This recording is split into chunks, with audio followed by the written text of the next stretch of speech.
감사하고 복된 성일 새벽 기도 시간 말씀 받는 시간이 돌아왔습니다. 사도행전 강해 설교로 2장 37절에서 42절 말씀입니다.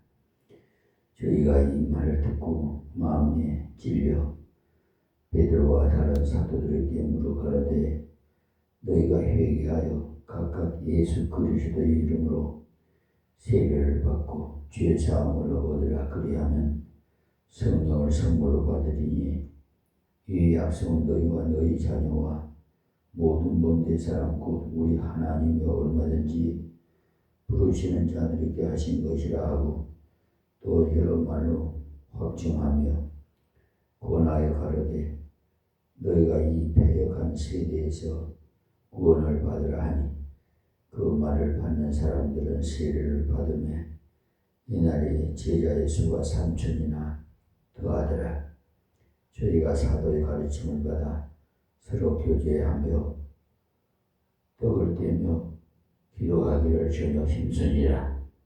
아멘. 이게 참모습 교회입니다. 열매 맺는 교회. 사도행전은요 2장을 가리켜서 신약교회의 탄생장이라고도 합니다. 신약교회는 오순절 성령 강림 사건을 통해서 출발하게 됩니다. 그런데 120문도가 기도하다가 성령의 충만함을 받고 하나님께서 특수한 방언을 주셔서 제자들이 말을 할 때 듣는 사람들이 나라 말로 들려졌습니다.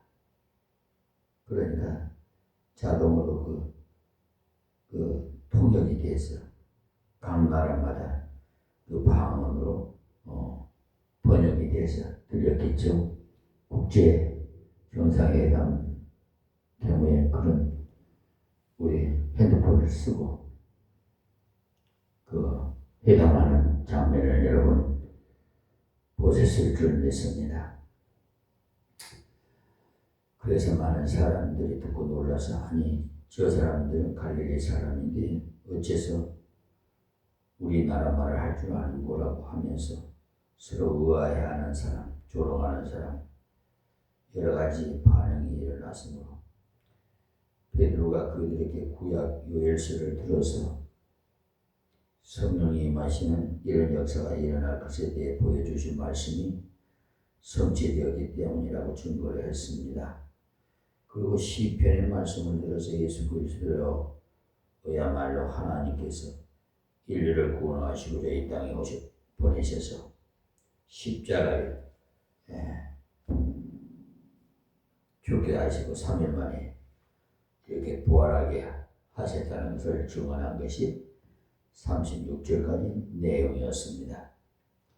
그러면 오늘 새벽에 37절에서 47절까지의 말씀은 예루살렘 교회가 120문도로 끝나는 것이 아니고 각 곳에서 온 15개국의 그 사람들이 그날 복음을 받아서 3,000명이 되었다고 했어요. 그러니까 그날 말씀을 들은 사람들은 이보다도 훨씬 더 많은 사람이었다는 것을 알 수가 있어요. 이렇게 해서 초대교회가 세계적인 교회로 출범하게 된 건데 그래서 흔히들 그때의 교회를 원격적 기독교라고 합니다. 즉 퇴색되지 않은 본래의 기독교란 뜻이죠. 우리 교회도 이와 같은 교회가 되도록 항상 기도 수정을 해나가야 돼요. 지상교회는 완벽하지 못해서 때로는 인간적으로 흘러가고 때로는 부패하기도 하기 때문에 성경적인 것이 퇴색되어지기 때문입니다. 하나님께서 처음 샘플로 주셨던 원색적인 교회로 다시 되어지도록 그 말씀으로 수정해 나가는 것이 계획인 것입니다. 우리 교회는 계획교회입니다. 그런데 장로교회라고 하는 것은 정치체제를 중심으로 붙인 것이에요. 신학 중심으로 이름을 붙일 때는 계획교회라고 합니다. 마틴 루터나 요한 칼빈이 계획함을 그 계획이 끝나는 것이 아니에요. 예수님께서 다시 오실 때까지 교회는 계속 개혁되어져 가야 돼요. 그만큼 세상에 있는 교회는 세속에 물들기 쉽기 때문에. 그런데 이 교회를 개혁하는 일을 누가 해내냐 하면 시대적으로 볼 때는 거의 대부분이 여러분과 같은 분들이 한 거예요. 영국 교회가 부패해져서 심지어 목사님들이 한 잔 마시고 강단에 올라가서 설교를 하는 지경까지 타락된 때가 있었어요. 그때는 설교자가 취한 상태에서 설교해서 행설수설하는 자리까지 떨어졌으나 여러분이 잘 아시는 찰스 웨슬러와 요한 웨슬러 형제가 옥스퍼드 대학을 중심으로 해서 거룩한 모임을 조직해서 교회를 개혁해 나갔던 것입니다.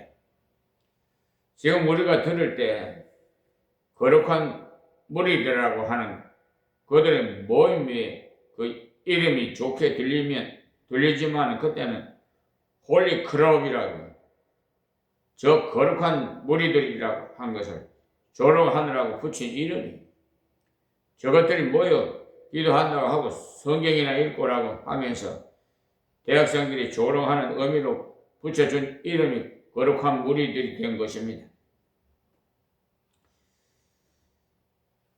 홀리 클럽이라고 합니다. 그들은 옥스퍼드 대학 한쪽 구석에서 5명이 모여서 성경을 연구하고 성경대로 살고 성경대로 증거하기를 시작했어요.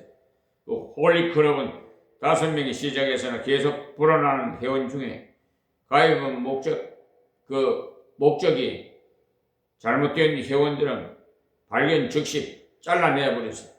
우리 생각에는 많은 사람이 있으면 좋겠다 싶지만 그들은 잘못된 목적으로 들어온 사람들은 잘라냈던 거예요. 그들 형제와 다른 3사람이 모여서 계속 기도하고 말씀 연구함으로써 영국의 교회를 다시 개혁한 것인데 그것이 감리교가 시작된 겁니다. 그때 많은 대학생들이 타락해서 형편없이 흘러갔으나 그들은 같은 대학생들이었으나 말씀으로 개혁운동을 벌쳐나갔던 거예요. 마틴 루터의 그 개혁 역시 어느 교회에서 출발한 것이 아니라 대학에서 시작한 겁니다. 그는 신부였으나 대학 교수로서 철학을 강의했습니다. 그는 철학을 강의하는 중에 성경보다 더 좋은 철학이 없다 하고는 성경을 강의하는 중에 시편과 로마서를 강의했습니다.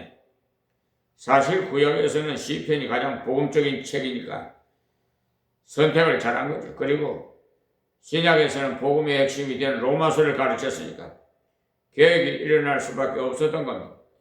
하나님께서 그러하여금 그렇게 하도록 섭리하신 겁니다. 어떻게 자기가 알고 그 암흑한 시대에 구약의 그 복음적인 책을 시편이라 하고 하면서 시편 강의를 했겠습니까, 여러분? 그렇게 계속 말씀을 가지고 강의를 해 나가다 보니까 교회가 성경이 그러니까 가르치는 복음을 버리고 잘못 나가고 있다는 것을 깨달은 거죠. 로마서를 읽다가 생각하니까 교회가 잘못 가고 있다는 것을 확실하게 깨닫게 된 겁니다. 그런데 그때 그가 로마 교황청을 방문하러 갔는데요. 빌라도 계단을 올라갔습니다. 예수님께서 빌라도의 재판받을 때 올라간 계단을 갖다 놓은 것이라고 해서 빌라도 계단이라고 하는데 물론 거짓말입니다. 그 계단을 올라갈 때는 한 계단 한 계단마다 입을 맞추면서 무릎으로 기어서 올라가야 되는데 그렇게 한참을 올라간다 생각해 보니까 내가 이렇게 해야만 하나님 앞에 갈 수가 있는가라는 마음이 들었어요. 그때 번쩍 불같이 로마서 1장 17절 말씀인 오직 의인은 믿음으로 말미암아 살리라는 말씀이 떠올랐던 거죠. 의인은 믿음으로 말미암아 살리라고 했는데 내가 왜 이 짓을 하고 있단 말인가 하고는 벌떡 일어나 내려와 버렸던 거죠. 그 길로 그는 성경적인 교회를 만들어야 되겠다 하고 시작한 것이 계획이 되어졌던 것이 개혁하자 부르짖어서 되어진 것이 아니고 성경 연구를 하다 보니까 일어난 겁니다. 그것이 바로 개혁교회의 출발인 것. 그렇기 때문에 우리 기성세대보다 가장 참신한 원색적인 교회의 기초를 놓을 수 있는 사람들은 바로 우리 다음 세대인 청소년 여러분인 겁니다. 여러분들은 오늘 여러분 말씀에서 나오는 교회들을 세워나가기 위해서 내가 먼저 말씀을 따라 신앙의 교회들을 수정해 나가야 됩니다. 다른 사람 보고 고치라고 할 것이 아니라 내가 고쳐서 걸어가면 진리 가운데 살기 때문에 다른 사람도 변화를 받아서 동참하게 됩니다. 그러니까 다른 누구에게 요구할 것이 아니고 내가 먼저 실천해야 돼. 지금 많은 대학생들이 데모를 통해서 무엇을 이루고자 하는데 사실은 학생이 할 일부터 먼저 해야 돼. 학생으로서의 할 일을 먼저 하고 자기 세대의 기회가 있을 때 계획을 나가야 돼.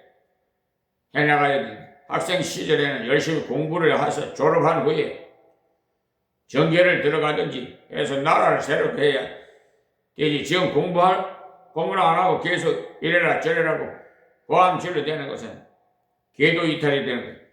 궤도 이탈을 막아야 할 사람들이 궤도 이탈을 하고 있으니 문제가 심각하죠. 교회 안에서 마찬가지. 대학생이라고 해서 성경을 깨닫는 것까지는 대학생 대접을 받으려고 하면 잘못이에요. 세상의 지식에 있어서는 대학생은 지성인 대접을 받지만 성경에 대해서는 어린아이인 것에 있음을 알아야 돼요. 그래서 미안하지만 저는 성경을 가르칠 때는 대학생으로 취급하지 않고 가르쳐요. 우리는 말씀 앞에서는 항상 겸비한 태도를 가져야 합니다. 저는 교수 모임이나 대학생들의 집회를 전에는 저를 갔어요.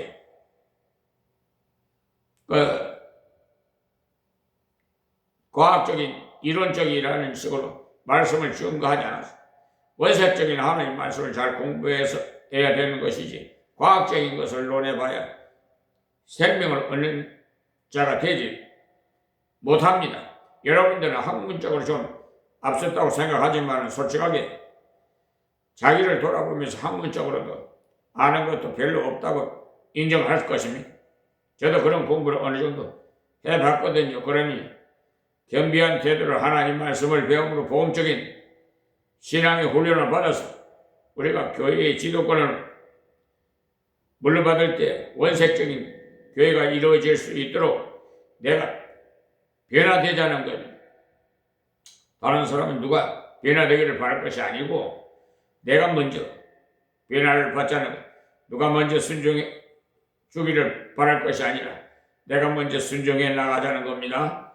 자, 본문 37절 말씀. 저희가 이 말을 듣고 마음에 찔려 했는데 이 말씀은 베드로가 시편의 말씀과 그 요일서의 말씀을 가지고 성령으로 해석해서 그들에게 적용했더니 그들이 마음에 찔려 어찌할꼬 라는 겸비한 자세가 된 거죠. 지금 우리도 말씀을 해석하는 데만 그치면 안 돼요. 그 해석을 한 것을 말씀을 적용해야 돼요.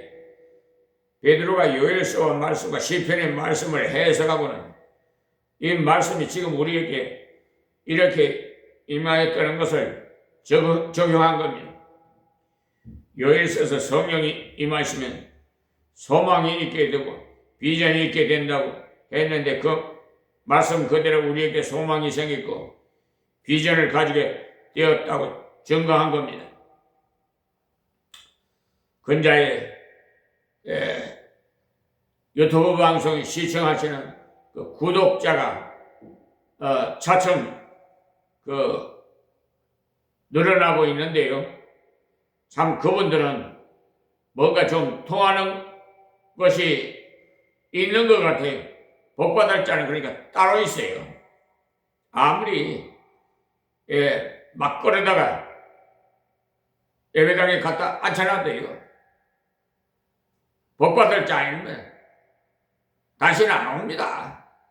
강제로 강요해갖고 되는 거 아니에요. 하나님께 다 택한 자가 따로 있어요. 전에까지는 주님의 제자들도 빌빌거렸는데 우리도 복음적이 되지 못하면은 빌빌거리게 돼요. 대학생들도 좀 알았다고 해서 비판이나 하고 자기를 개혁하지 않으면 별 볼일 없어요. 하나님 말씀은 언제나 희생적이고 소망적이고 일본의 교회가 저 정도를 유지하고 있는 것은 삿포로 대학에서 크라크 박사가 소년이여 그리스도를 위하여 야심을 가지라고 가르쳐 주었기 때문에 그의 후배들이 지금도 신앙을 위해 일하고 있는 거죠. 먼저 우리는 하나님 말씀을 잘 알고자 해석해야 되고 해석한 말씀을 우리에게 적용해서 순종해 나가야 돼. 베드로는 그것을 잘 감당하는 거죠. 요일서에 이렇게 말씀한 것으로 바로 이 뜻인데 그것이 바로 우리에게 임했고 우리는 이렇게 변화되어야 된다. 또 시편에는 다윗이 이러이러하게 예언을 했는데 바로 예수님이 오셔서 그 말씀을 이루셨고 우리가 그 예수님의 죽음과 부활을 받고 그 예수님을 믿음으로 새 사람이 되었으니까 너희들도 믿으라 그렇게 증거했을 때 듣는 사람들이 마음의 찔림을 받았던 거죠. 우리가 말씀을 바르게 해석하고 적용할 때는 다른 사람에게 영향을 미치게 됩니다. 그러니까 내가 말씀을 받고는 그 말씀대로 순종해 가면서 증거해야 다른 사람이 찔림을 받아요. 많은 사람들이 나는 하늘 턴 하더라도 나는 하늘 천 해라고 합니다. 그렇게 할 때 다른 분야에서는 되어지는 것이 있는지 몰라도 진리에서는 통하지 않습니다.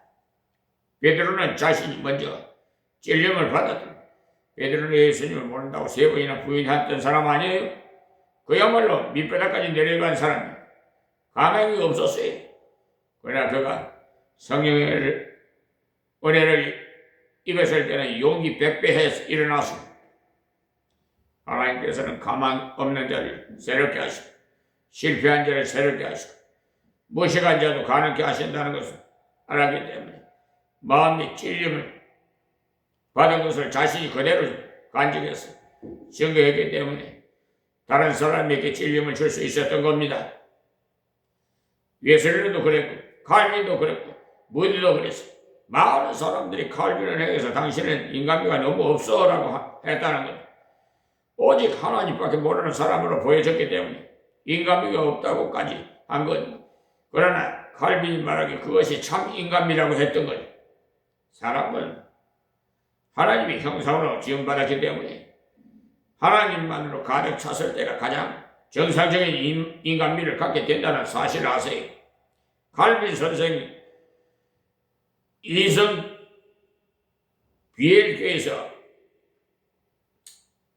성 비엘교에서요 20년을 교회를 목회를 했는데 처음에는 성도들이 벽에 나가지를 못했어요. 왜냐하면 항상 성경만 가지고 논하니까 딱딱해가지고 견딜 수가 없더라는 거예요. 저같이 꽃게임 같은 설교, 치는 설교만 계속 아주 그냥 한국 같아요. 그러니까 그냥 딱딱하고 좀 부드럽고 좀 복받아라 하고 기복적인 신앙이는 저는 또 코미디 같이 웃기긴 하고 하면 좋을 텐데 그냥 딱딱하게 성경 하나님 말씀 원색적으로 그냥 찔림 받도록 뭐 치는 설교라고 하죠. 꼭대기같이 꽉꽉 그냥 찔림 받도록. 요즘은요 자장가 설교하면 안 돼요. 설교할 때 꾸벅꾸벅 졸고 있으면 안 된다고. 그걸 깨울 수 있는 설교를 해야 하나님 기뻐해요. 지금 잘 때가 아니에요. 깨어나야 돼. 왜냐하면 항상 성경만 가지고 논하니까 딱딱하게 견딜 수가 없는데 성경이 가는 데까지 곧 가고 성경이 가지 않는 곳은 가지 말고 항상 성경만 가지고 논하니까 너무 딱딱하고 생각한 거죠. 사람이 좀 부드러워야 되지. 항상 성경만 가지고 말인가 하고는, 예, 밉다고 봉급을 주지 않았어요. 그래서 책을 팔아서 생활을 유지하다가 할 수 없어서 다른 교회를 갔어요. 칼빈이 가고 나자 교회가 되지 않자 다시 모시러 왔어요. 그때 그들이 청원을 받아들여 다시 온 것은 칼빈이 죽음이, 칼빈이 성질이 살아 있었다면 저것들이 나를 학대하더니 다시 오라고 하고 오지 않았을 것인데 다시 돌아와서 목회를 했어요. 그러나 하나님의 말씀을 자기에게 그대로 적용해서 순종했더니 그것이 있었기 때문에 찔림을 받더니 저 역시도 저기 뭐야 어디지 파주거저 할렐루야 기도원이 철원 수도원 그 계곡에 기도하러 가려고 봉고차를 그레이스를 끌고 가는데 갑자기 그 할렐루야 기도원으로 핸들을 돌리게 하시더라고요. 그리 이 한국교회에서 이란으로 정제된 기도원인데 우리 합동청에서 알면 또 좀 좋지 않은 소리 듣지 않을까 그런 인간적인 생각이 들었어요. 근데 알고 보니까 하나님의 뜻이었어요. 그러니까 그 내 생각과 하나님 생각이 틀려요. 그러니까 빛은 어디에 필요해요? 어두운 데 필요하지요. 가서 빛을 발하라네. 그래가지고 강사가 났다고 월요일부터 금요일까지인가 계속 하루에 4번씩 집회를 인도했어요. 수요일 날은 그냥 저도 제 정신이 아니에요. 어떻게 그 기도원에서 한국 교단에서 이 할렐루야 기도원이 이단으로 정제된 기도원입니다. 이 말을 어떻게 할 수 있겠어요? 대부분요 강사들은요 그 기도원이랑 교회 말씀 사경이나 집회를 부흥회를 하면 될 수 있으면 덕이 되게끔 이렇게 부흥을 일으키는데 목적을 두거든요. 근데 저 자신도 모르게 그냥 입을 벌려 그 말씀이 막 푹 나와요. 수요일 날 예배 시간에.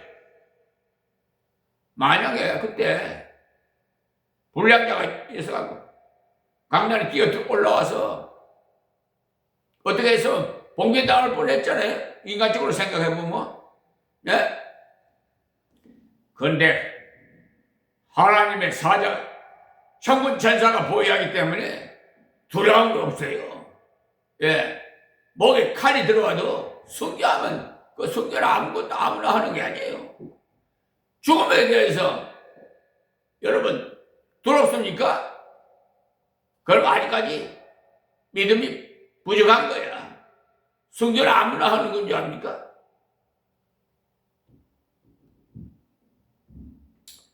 열두 제자가 순교를 왜 어떻게 했어요? 예? 여러분 성경에 여러분 한번 쭉 말씀을 잘 아시는 분들은 다 아실 거예요. 다 순교했어요.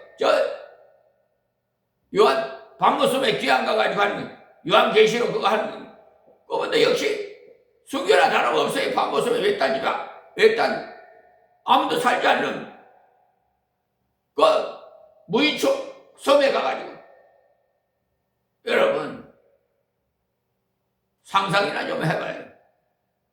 네? 정말 제가 이런 말씀을 드리면 안 되는데 옳은 말씀을 하면은 듣기 싫어해요. 네? 가슴이 찔리면은 그거 보약과 같은 거 나를 바르게 하나님께서 사랑해서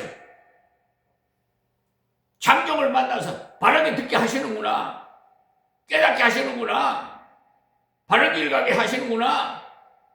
이렇게 아멘 해야 되는데 호리타분하게 딱딱해서 은혜가 안 된다고? 가시려면 가라고 그래요. 나는 아예 가는 사람 붙잡지 않아요. 강요하지 않아요. 또 예수 믿으라고 막 매달리고 어떤 분은 한용을 가면은 금식 기도 한다고 하는데 그 어리석은 짓거리 하지 마요. 금식 기도는 하나님께서 시키는 금식 기도를 해야지 자기가 하나님이야? 어리석은 사람들 많아. 저희가 이 말을 듣고 마음에 찔려 베드로와 다른 사도들에게 물어 가로되 형제들아 우리가 어찌할까 하거늘 보십시오. 말씀을 순종함으로 다른 사람에게 증거할 때 성령의 역사하심을 말씀을 듣는 자가 죄를 깨달아 구주를 영육하시는 가난한 심령이 되납니다. 그렇게 될 수 있겠건 무엇을 말하냐 하면 말씀을 들을 사람 중에 공부를 많이 하는 사람도 많고 돈이 많은 사람도 많고 그런데 그들이 찔림을 받았다? 이거는 사도들이 가진 복음의 제일이라는 거예요. 당신이 가지고 있는 것이 최고다. 가만 보니 당신들이야말로 최고 만족한 것 같다. 너희들이 얼굴을 쳐다보니까 너희들이 말을 들어보니 너희들이야말로 세상에서 가장 행복한 것 같다. 이걸 아는 사람이 우리 그리스도인들을 향해서 저들이 어찌하면 우리도 당신들과 같이 될 수 있는가? 그 방법을 말해달라. 그렇게 되어져야 합당한 그리스도인입니다. 사실은 복음적으로 살아갈 때 그런 말을 듣게 되는 경우가 생기.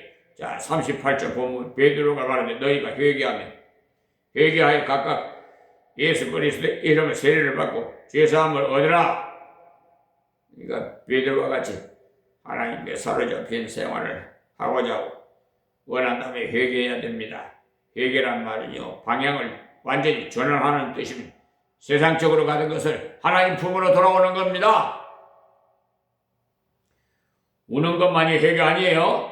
많은 사람들이 우는 것이 회개인 줄 아는데 그것은 회개 반쪽만 안 것이 참 회개는요 뉘우침만이 아니라 돌아서는 뉘우침을 아무리 해봐야 변화가 없어요. 뉘우치고 돌이켜야 변화가 생기지. 참 회개는 뉘우치고 돌이키는 것. 지금까지 오던 길을 돌이켜 주 예수님을 향해 걸어가는 거예요.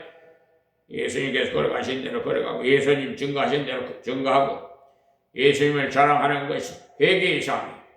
눈물 흘린다고 해서 회개가 아닙니다. 지난해 잘못을 자복하고는 예수님께 나의 죄를 다 회개를 쓰심을 믿고 아버지 품에 안겨서 주님 뜻대로 걸어가는 것이 회개입니다. 베드로가 그들에게 회개하라고 하는 것은 내가 이렇게 된 것은 회개했기 때문이다. 그 말을 하는 거예요. 베드로가 예수님을 모른다고 할 정도가 아니라 저주까지 했으니까 그야말로 밑바닥까지 내려간 사람이 그러나 그는 돌이켰습니다. 주님 말씀을 기억하고 회개했어요. 사탄이 너를 밀가부르듯이 하리라. 그러나 내가 너로 떨어지지 않도록 기도하느라 하신 주님 말씀을 기억하고 회개했다. 베드로가 스스로 돌아가 새롭게 살고자 결심했기 때문에 아니에요. 돌이킨 후에 형제를 굳게 하라는 주님 말씀을 생각하니까 주님 앞에 다시 돌아갈 수 있었습니다. 누가복음 22장 31절에서 32절 말씀입니다. 그랬더니 이와 같은 말씀과 능력을 주시더라는. 그래서 증거 중에 최고 증거는 간증이 어디 가서 전도할 때 어렵게 할 것이 아니라 내가 예수님 믿게 된 것을 말해주면 됩니다. 사람들은 저 사람이 왜 예수를 믿을까 하는 궁금증을 가지고 있어요. 제가 왜 목사가 되었는지 알고 싶지 않느냐고 물어보면 모두가 알고 싶다고 해요. 그때 그 사실을 중심으로 나의 인생의 전환점인 그리스도를 만난 사건을 전하면 됩니다. 베드로는 자기를 말한 것, 그들에게 교훈한 것으로 끝나는 것이 아니라 바로 자기 간증을 하고 있는 것입니다. 각각이라고 하는 무엇을 말하고 있습니까? 하나님과의 관계는 언제나 개인적이라는 것을 아세요. 영적인 것은 도매금으로 되어지는 거 아니고 항상 나와 하나님과의 관계에서 되어집니다. 어느 교회에 왔다가 어느 대학부 들어가 왔다고 되어지는 것이 아니고 하나님과의 관계에서 되어지는 겁니다. 각각 회개는 각각 자기 해야 되고 그리스도를 영접해 개인적으로 해야 돼. 예수 그리스도께서 십자가에 죽으시고 살아나시면서 믿는 것 내 개인이 믿어야 돼. 각각 예수 그리스도의 이름으로 세례를 받고 세례 받는 것, 예수 그리스도를 영접하는 확실한 증거를 드러내는 것, 영접한 정도에서 이르는 것이 아니고 나는 그리스도를 영접했노라 그 사람 앞에 드러내는 것을 말합니다. 그것이 있을 때 교회는 그에게 세례를 베푸는 것. 세계에서 우리나라만 학습 제도가 있어요. 왜냐하면 우리나라 사람들은 마음이 너무 좋아서 예수 믿으시오 하면 예, 교회 잘 나오세요 하면 예 하고, 아니 선교사님들의 가만 보면 진정으로 믿어서 예 하는 것이 아니거든요. 서양 사람들은 자기가 싫으면 아직 더 생각해 보겠다고 분명하게 말하는데 한국 사람들은 되는 대로 예 하더라는 거예요. 믿지도 않으면서도 예 잘 나오지 않으면서도 예 하니까 안 되겠다 판단으로 학습 제도를 만든 거예요. 지금까지도 그런 습관이 남아있어요. 여러분들이 세례 받을 때 서약한 대로만 하면 1등 교회. 그런데 서약은 철석같이 하고는 엉망이 할 수 없어서 바로 세례를 주지 못하고 학습 제도를 통해서 지켜본 뒤에 세례를 베풀게 된 겁니다. 그런데 이때는 그리스도의 이름을 세례를 받고 죄 사함을 얻으라 했을 때 예 세례를 받겠습니다 하는 사람에게 바로 세례를 주었어요. 왜냐하면 그때 세례받은 것은 죽음을 의미하죠. 그 당시 교권을 쥐고 있는 사람들에게 세례받은 사람이 언제 죽을지 몰라요. 지금도 세계 어느 곳에 세례받으면 죽음을 의미하는 것이 있습니다. 공산국가에도 그렇고 아프리카의 많은 국가, 그 남미의 많은 곳이 그래요. 사실 세례라는 것 자체가 예수와 함께 죽고 예수와 함께 산다는 것. 이제는 당신 때문에 죽어 당신 때문에 살겠습니다. 그것을 고백하는 것이니 이제 회개하고 예수 그리스도를 영접했거든. 분명한 태도를 취하십시오. 예수를 위해서 고난을 각오하고 예수를 위해서 나쁜 대접을 받을 것을 각오하고 예수님을 위해 죽을 것을 각오해야 돼. 우리는 이런 사실을 다 알고 있어야 돼. 우리 한국에 오래 계셨던 선교사님이 기록한 책을 보면 한국 사람은 기독교인이 되는 것은 문화인 되는 것이 그것에 속한다고 생각하는 것 같더라고. 했어요. 그래서 기독교를 생명적으로는 믿는 것이 아니고 그 액세서리라고 믿는 사람이 많다라고 하는데 그 액세서리가 걸치면 보기 좋은 것처럼 그냥 무종교로 있는 것보다 기독교인이라고 하면 교양 있는 사람들 측에 들고 신식 종교를 믿는 사람이 된다는 생각으로 교회에 들어오는 사람이 많더라는 거예요. 그 미국에서 오신 선교사님 한국에 오래 계신 분이 쓴 책에서 주님을 위해서 희생하고자 하는 사람이 많지 않다는 거예요.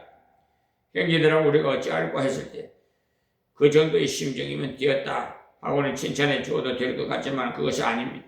확실히 돌아선 증표를 사람들 앞에 드러내는 신앙 고백을 공공연하게 예수 믿는 것을 숨기지 말아라는 거예요. 여러분들이 예수 믿는 사람을 숨기지 마세요. 세례를 받았거들랑 친구들에게 그 사실을 알리세요. 그리고 제사상에 절하라고 하지 말도록 말하십시오. 나는 예수의 백성이 되었으니 제사상에 절할 수 없습니다라고 알리십시오. 선전포고를 하세요. 세례받았으면 그 친척과 친구들에게 엽서로 알리는 것이 좋아요. 그러다가 쫓겨나가도 하나님께서 길을 열어주시 세례를 받아라 말이 바로 분명한 태도를 취하라는, 그렇게 하면 죄사함을 얻어 사죄의 기쁨을 주시는 겁니다. 그래야 하면 성령을 선물로 받으리니라는 이 말씀, 성령 글자 그 옆에 조그마하게 이자가 쓰여 있는 성경 밑에 보시면요, 성령의 선물을 받으리라 이렇게 번역할 수 있다고 되어 있어요. 그러니까 그들 예수를 믿고 세례를 받았다면 그 사람은 성령을 받은 사람, 예수 그리스도를 믿음으로 죄사함 받고 믿음으로 걸어가면 성령의 선물을 주신다고 한 것은 성령의 은사를 주신다는 것을 말씀한 것인데, 은사가 바로 선물이에요. 성령의 선물을 받으리라. 하나님 앞 합당하게 회개하고 합당하게 걸어가면 하나님께서 하나님의 일할 수 있는 성령의 은사를 각각 나누어 주십니다. 어떤 사람에게 지혜의 말씀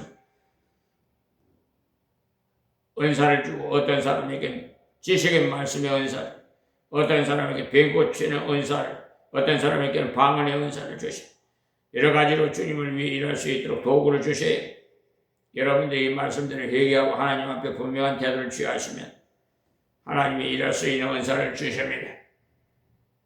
그렇다고 다 목사가 되어란 말 아닙니다. 젊을 때는 은혜를 받으면 신학교를 갈까 하는 생각을 안 해보는 사람이 별로 없을 거예요. 대학생들은 지도에 보면 그 문제를 상담하러 오는 학생이 많거든요. 은혜를 받고 나니까 너무나도 기쁘거든요. 그러니까 아무래도 목사가 되면 장차 하나님 앞에 섰을 때 상금을 제일 많이 받을 것이 아니겠나 싶거든요. 그렇지 않습니다. 어떤 사람은 목사가 되었기 때문에 상 받지 못한 사람도 수두룩해요. 예, 목사 됐다고 뭐 상 다 받은 줄 압니까? 가짜 쭉제이 같은 변질된 이단자들, 신신학, 또 뭐 사이비 종교, 하나님이 꼼짝만 내 손에 주고 하는 그런 목사가 없나? 성추행을 하질 않나? 이 더러운 인간들. 어떤 사람이 천장에 가보니까 목사가 들어오니까 박수를 치고 야단이라 합니다. 그래서 그 사람이, 야, 천국에도 사람 차별하는구나. 박수를 저렇게 치는 걸 보니까. 그래서 불평이 돼서 천사에게 왜 목사가 들어오니까 사람들이 저렇게 박수를 치고 야단입니까? 하고 물으니까 들어오는 사람이 하도 적어서 그렇다네. 그렇게 하더라고. 그러나 깜짝 놀란 말입니까? 물론 하나의 이야기입니다만 참고할 만한 말이에요. 그러니까 직분으로 구원받는 건 아니고 순수한 복음을 믿는 믿음으로 구원에 이르는 겁니다. 꼭 목사가 되어야만 주의 일을 하는 것이 아니에요. 어느 구석일을 하나님의 사람이 필요하지 않는 곳에 없어요. 필요로 하는 거기서 진실이 복음을 위해서 일하면 하나님께서 상금을 크게 주십니다. 지위가 높아야 상금 받는 거 아니에요. 그런데 많은 사람들이 직분을 따고자 해. 하나님의 나라는 높고 낮은 데 있는 것이 아닙니다. 그러니까 그런 오산을 하지 마세요. 물론 하나님이 일을 하기 위해서는 신학교 갈 사람은 가야 돼요. 제가 부탁드리고 싶은 말은 이것도 안 되고 저것도 안 돼. 신학교 가자는 생각은 버리세요. 그런 것이 그런 사람이 신학교 가는 거 아니에요. 목사님 집사님 이것도 실패하고 저것도 실패해서 신학교를 가는데 그것이 하나님의 뜻입니까? 하고 질문하는 사람이 많은데 뜻은 무슨 뜻입니까? 자기 뜻이지. 하나님의 종은 이것도 되고 저것도 되는 사람이 아니에요. 하나님의 부르심을 받을 때 모든 것을 포기하고 가야 돼. 이것도 잘 되고 저것도 잘 할 수 있는 사람이 포기하고 주님의 나라를 위해 제일 선에 가리라 해야 정상적인. 하나님의 뜻대로 걸어가면 어느 분야에서든지 바르게 일할 수 있는 성령의 선물을 주시고, 자 39절에 이 약속은 너희와 너희 자녀 모든 먼데 사람 곧 주 우리 하나님 얼마든지 부르시는 자들에게 하신 것이라고 하고 있어요. 이 말씀은 바로 성령의 은사를 보편성을 말하는 겁니다. 어느 특별한 사람에게 주시는 거 아닙니다. 그런데 우리 한국 사람들은 그런 것을 얼마나 좋아하는지. 우리 한국 이 동양의 이스라엘이고 뭐 강화가 한국의 여러 사람이라고 하면은 기분이 좋아서 나도 거기에 끼었다 하고는 좋아할 것입니다만 하나님이 혈통을 보시고 은혜 주시는 분이 아니에요. 이스라엘 혈통을 버렸다가 실패한 사람이 자기들만 아브라함의 후손이라고 하다가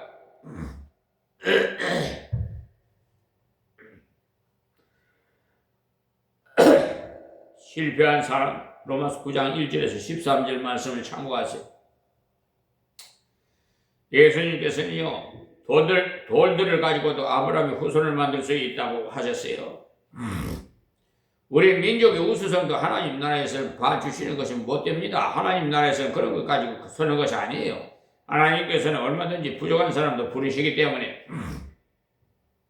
하나님 그 죄인을 돌아보시고 사랑과 은혜를 알았으니까 감격해서 하나님의 나를 보내소서라고 고백하면 자기를 하나님께 맡기는 사람을 하나님께 부르시고 쓰시는 거예요. 내가 머리가 좀 나쁘더라도 내가 가능이 좀 부족하더라도 내 환경이 별로 좋지 못해도 낙심하지 마세요. 얼마든지 하나님께 부르시고 그를 사용해서 역사하십니다. 하나님의 나라를 불가능이 없습니다. 우리 학생들은 속으로 졸업을 해도 지질 거 잘 안 되고 그야말로 나쁜 세대에 태어났다 싶겠지만 하나님께서는 얼마든지 불러서 어느 분야에서든지 하나님의 사람으로 영광을 돌리게 하십니다. 가장 어려운 때가 가장 효과적으로 일할 때 지금 바로 세계 정세가 굉장히 어렵죠. 중동 전쟁으로 인해서 이럴 때 빛을 발하는 거예요. 슬기롭게 하나님께서 여호와 일에 세운 이재명 대통령을 하나님 사용하십니다.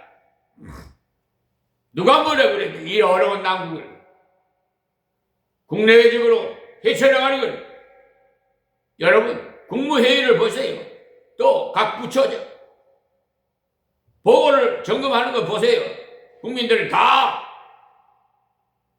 알 권리로 시청하니까 어느 역대 대통령이 그런 다 국민에게 다 낱낱이 보여줬어요? 다 비밀적으로 자기들끼리 쏙닥쏙닥 해가지고 어떻게 결과만 발표하고 있지. 어렵다고 하는 것은 인재가 없다는 말도 돼요. 진심으로 그 방면에서 희생적으로 일하는 인재가 없다는 말, 정치계가 어렵다는 것, 정치를 진정으로 하는 인재가 부족하다는 뜻이고, 경기가 어렵다는 것은 경제적에서 진정으로 일하는 사람이 부족하다는 뜻이에요. 학교도 마찬가지. 그렇지 않아도 대학교 가서 지냈던 장로님이 열심히 공부해서 늦게 박사 학위를 받았는데 그랬더니 많은 교수들이 한턱 내라고 하더랍니다. 저서 당신들이 좋아하는 곳으로 가십시다 하고는 갔더니 기생집으로 가거든요. 그래서 이 교수님 너무나도 놀랍다는 교수 학장 이런 분들인데 기생집으로 가더랍니다. 왜 이곳을 오느냐고 물으니까 거기가 최고라고 하더랍니다. 너무나도 기가 막혀서 당신은 정말 이러기요? 했더니 당신이야 천국에 가지만 우리는 갈 곳이라고 여기뿐이요라고 하면서 돈이 없어서 그렇지 돈만 있으면 매일 오겠다고 하더랍니다. 너무나도 기가 막혀서 돈을 주고 돌아왔을 뿐 아니라 너무나도 환멸이 느껴져서 사표를 내고 다른 분야에서 일한다고 했어. 그만큼 세상 곳곳에 그리스도인들이 필요로 하고 있다는 사실, 그만큼 썩었기 때문에 소금이 필요한 거예요. 부패되었기 때문에 소금이 필요한 거예요. 사법부가 썩어가지고 양심이 있는 법관들이 피해를 보고 국민이 소속인들이 피해를 보는 거예요. 하나님께서 이재명 대통령을 세워서 보세요. 사법 3법을 통과시켰잖아요. 3월 12일 공포 시행됐어요. 지금 그로 인해서 예전하고는 완전히 달라졌어요. 전애들끼리 임의대로 정관예우로 흙을 백으로 백을 흙으로 돈만 있으면 그냥 자기 임의대로요. 법 위에 군립하고 국민 위에 군립해갖고 자기들 입맛대로요. 썩어가지고 말이에요. 오염이 그렇게 잘 돼요. 리베이트나 받아 처먹고 돈이면 최고인 줄 알고 정관예우로 아니 세상에 소참 후원 받은 지 103일 만에 법원에다 접수한 거 그걸 받아주는 정창근 정의철 강사나 그 판사는 그 인간인지 모르겠어. 그거. 양심이 있는 사람인지 없는 사람인지 그런 사람이 버젓이 판사 짓을 하고 있으니 지가 찰리라니 제가 얼마 전에 헌법재판소에 가서 다 그 재판 소원 청구서를 했어요. 접수가 됐어요. 아마 다 들고 일어날 겁니다. 보면 정말 기가 찰 거예요. 아마 얼마나 부패하고 썩었는가를 양심이 있는 법관이라면 재판관이라면 보고 기가 찰 거예요. 그동안에 사법농단 양승태 대법원장을 비롯해서 얼마나 지금 조인혜 대법원장도 법관 징계 청구서를 하면은 그 징계위원회를 설치를 해서 90일 내로 청구서를 제출한 분에게 송달을 해야 돼요. 원본을.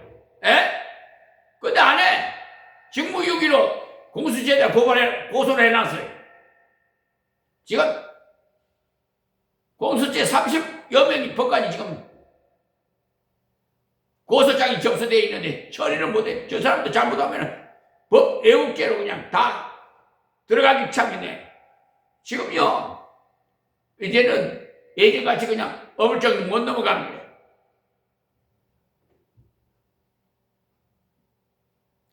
그러므로 세계 곳곳에 세계뿐만 아니라 우리나라 곳곳 각 부처에 그리스도인들이 있는데 이 빛과 소금의 역할을 제대로 못하고 그냥 그 부패들이 웅앙을 해버린 그냥 하여튼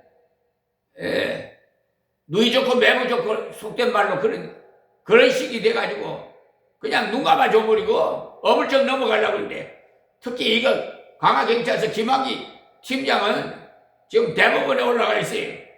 그 제대로 이제 결정 안 하면은 그 법 애국죄로 그 판사들 다 고소될 거예요 아마. 그러니까 어떻게 할 수가 없어요. 이제는 어물쩍 봐줄 수 없어요. 명백하게 경기침법제 형법 370조 그 판례를 적극적이 있고 소극적이 있어요. 적극적인 걸 해가지고 이 적극에 해당되거든요. 그렇기 때문에 근데 뭐 처벌할 법이 없다 놔뒀다 이 못된 김학이라는 팀장이 그런 자리에 앉아가지고 그 대신 정의훈 수사관은요 제가 칭찬 청와대에 올렸어요.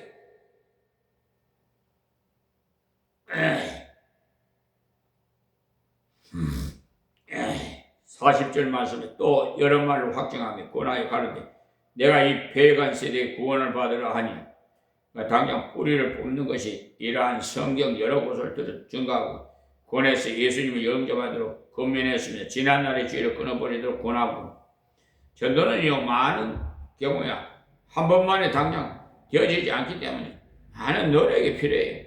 이 패역한 세대의 구원을 받으라 하니 그러니까 패역한 세대를 살고 있으니까 구원을 받아서 우리와 함께 하나님의 은혜를 걸어가자고 권했더니 엄청난 효과가 나타나서 41절에 그 말을 받은 사람들 세례를 받으면 이날에 제자의 수가 3천이나 더하더라. 그러니까 선수한 말씀, 십자가를 요구한 말씀을 전했는데도 받은 사람이 많았다는 사실. 이때 세례받은 것은 죽음을 의미하는 것과 같은데, 그러나 하나님의 선물을 가지고 얼마든지 이겨나갈 수 있으니까 받으라고 했더니 그날에 3천 명이나 세례를 받고 제자까지 되었다는 사실. 교인의 수가 3천이 아니라 제자의 수가 3천이나 되었습니다. 예수 믿는 사람이 되는 것으로 끝난 것이 아니라 예수의 제자가 되어야 하는 것. 제자라는 선생의 사명을 계승하는 겁니다. 요새 학생은 있으나 제자는 없고 선생은 있으나 스승은 없다고들 하는데, 그는 바로 따라갈 만한 것을 보여주는 스승도 없고 또 진실되게 따라가는 제자도 없더라는 거예요. 그저 모이면 교수 욕이나 하고 그것이 요사이 학생들의 취미인 것 같아요. 우리 어른들은 조심해야 돼. 선생님들의 평을 함부로 하면 안 돼. 요사이 선생님은 돈밖에 몰라 하는데 왜 그런 선생만 압니까, 여러분? 저는 교대 학생들에게 별 수생회를 10년에 가까이 인도해봤는데 이미 일선에서 수고하는 선생님들도 참석하는데 저는 너무나도 감사했어요. 그들 너무나도 진실한 교사들이었습니다. 어떤 분은 대학원까지 공부를 했으면서도 국민학교에 남아서 일하겠다는 것, 자기를 필요로 하는 것은 국민학교라는 것, 박봉에 시달리면서도 사명감이 일하고 있더라는 것, 그러니 전신만신 형편이 없다고 하는데 왜 도매금으로 사람을 망신시키냐는 겁니다. 우리는 제자가 되어야 예수의 제자가 예수님이 자체를 따라가야 그때 3천 명이나 제자가 되었다는 사실. 교회 안에 있으면서도 제자가 되지 못하는 가장 큰 이유는 앞서 믿은 사람들이 제자가 있지 못하고 교인만 되어 있으니까 문제입니다. 그들이 주의 제자가 되겠노라고 따라갔을 때 그냥 둔 것이 아니, 훈련을 받아 유능한 제자가 되고 훈련을 받아 유능한 사람이 됩니다. 42절에는 초대교회의 원색적인 신앙 훈련의 모습이 나오는, 자 42절에 저희가 사도의 가르침을 받아, 여기 사도의 가르침 바로 말씀 공부입니다. 다른 것은 아무리 잘하더라도 말씀 공부가 없으면 표준이 없기 때문에 일이 안 돼요. 지금 비천한 이 미말의 종이 도구가 되어서 하나님 말씀이 지금 한 줄도 빠뜨리지 않고 성경 66권 강해 설교를 하고 있는 중인데요. 이 말씀이 예수 제자 훈련에 사용하는 신학교의 교재가 될 수 있어요. 말씀 여러분 잘 시청하시면 예수의 제자가 됩니다. 그뿐만 아니라 그로 인해서 예수님 앞에 섰을 때 의의 멸류관, 생명의 멸류관, 그뿐만 아니라 잘했다는 칭찬받는 충성된 정으로 예수님께서 인정해 주실 겁니다. 그분들을 위해서 많은 상금을 준비하고 계시다는 걸 아세요?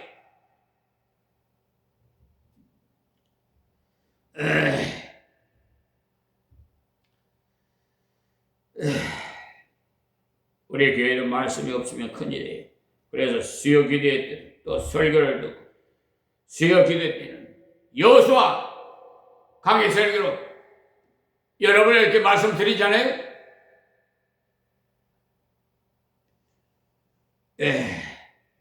그래서 설교 시간 20분? 저는 그런 거 안 통해요.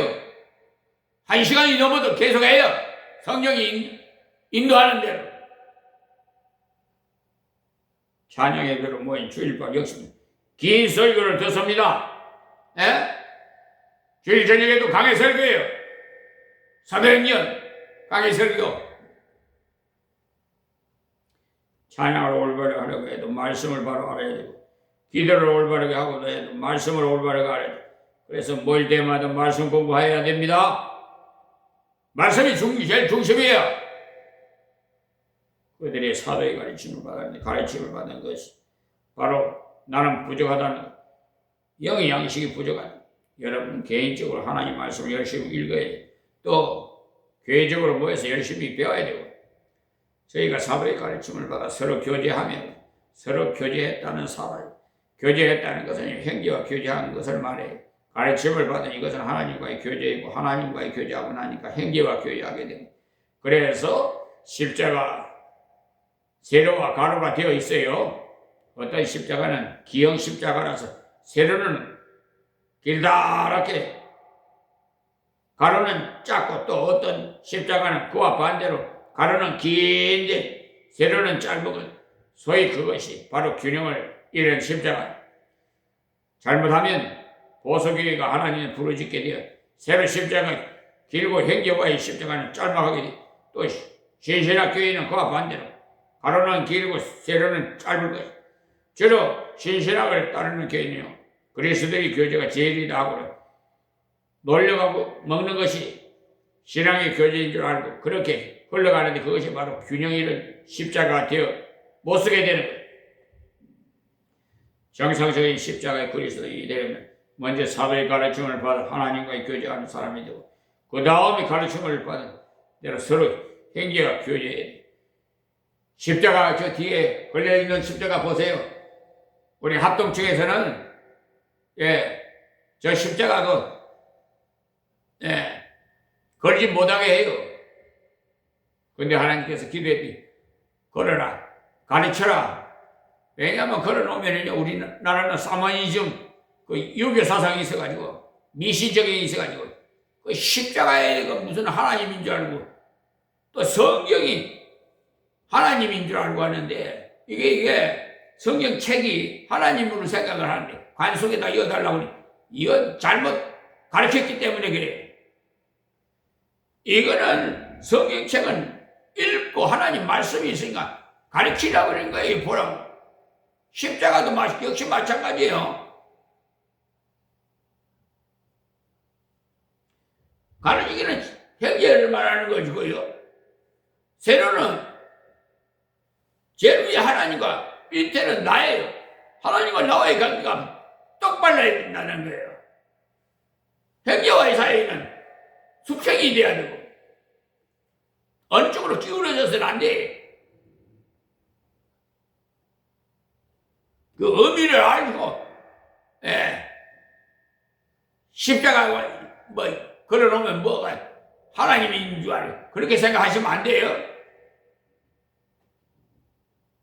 가톨릭에서는 십자가에는 예수님 못 박힌 것은 그리 형상을 그래 해놨는데, 이미 예수님은 부활하셔 하나님 우편에 계시는데 그게 뭔 짓이에요 그게. 성경이 가르치는 대로 교제하기 위해서는 먼저 말씀의 교제가 있어. 일주일 동안 말씀을 읽다가 깨달은 말, 또는 설교를 듣다가 깨달아진 말씀을 잘 모르는 형제에게 나누어야 돼. 전에 몰랐던 말씀이 이렇게 깨달아졌다는 것을 나누어야 돼. 그렇게 하면은 그 형제도 경험한 바를 말할 것이에요. 그것이 바로 말씀의 교제. 말씀의 교제가 얼마나 중요한데요. 먹고 즐기고 놀러 다니고 이게 문제가 아니에요. 형제와의 교제를 잘해야 원하지 않는 사람이 돼. 자기밖에 모르는 뻗쳐간 사람이 되면 곤란합니다. 이기주의자. 다음, 기도의 교제를 나눠야 돼. 우리 대학생 하기 쉬워요. 어른들보다 훨씬 더 쉽다는 것을 알 수 있는 것이, 설교를 마치고 같이 기도 제목을 나누는 시간을 가질 때 솔직하게 써서 나누자고 제의하고 해보면 아주 잘 합니다. 제가 어느 단체에서 그렇게 서로 기도 제목을 나누고 열심히 기도했는데, 기도 제목에 올라있던 어떤 사람이 예수를 믿겠다고 했어. 기도 제목을 나눈 그날부터 그를 위해서 기도했더니 그 사람이 그때부터는 계속 교회 가는 꿈을 꾸게 되었던 것. 그러니까 그가 교회 가지 않으면 무슨 일이 일어날 것 같은 생각이 들더라는 것. 하나님께서 구체적인 기도를 들으시고 구체적으로 이루어 주셨던 거죠. 그 다음 봉사의 교제를 해야 되는데 혼자서 일한 것이 아니라 아무개 집사님을 불러서 같이 해야 돼요.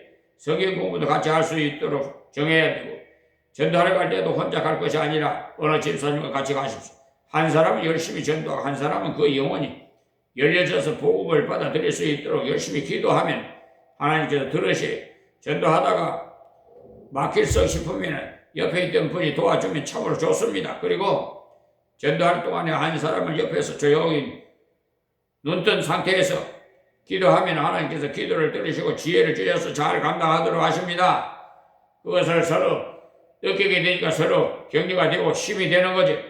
그러니 봉사할 때도 같이 모여서 하면 아름다운 성도의 교제가 되어지는 겁니다. 이것이 원색적인 초대교회의 기초였고 말씀과 성도의 교제가 잘 이루어졌던 거예요. 그러니까 성도의 교제를 요약하면 말씀과 교제, 기도의 교제, 봉사의 교제입니다. 떡을 떼면 기도하기 전에 힘쓰니라 그래요.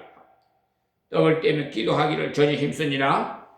떡을 뗐다고 한 것은요, 그때는 성찬 예식을 행하면서 식사를 했던 겁니다. 떡이라고 해가 우리나라의 그 시루떡 같은 것이 아니에요. 그들은 식사를 빵으로 하기 때문에 큰 식빵을 뚝뚝 떼어서 나누어 먹었던 겁니다. 우리도 성도의 교제를 바르게 잘 하려면 주님의 보혈의 은총을 마음속에 깊이 새게 되고 그리고 식사도 같이 나누면 더욱 부드러운 교제가 이루어지게 됩니다. 그래서 세계적인 회의도 전부가 식사를 통해서 이루어지고 있죠.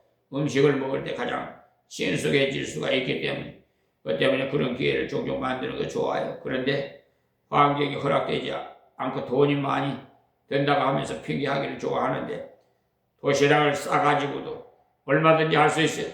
저는 그렇게 하는 것이 참으로 좋아서 잊혀지지 않는데 다양한 반찬도 나오고 좋습니다.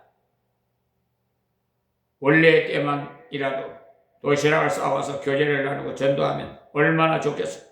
교회 식당 있는데 밥도 안 주고 하시지 마시고 식당에 다 먹으려고 하면 교회 돈이 그곳에 너무 많이 쓰실 것이 되겠지요. 그러니까 기도하기를 전혀 힘쓰니라.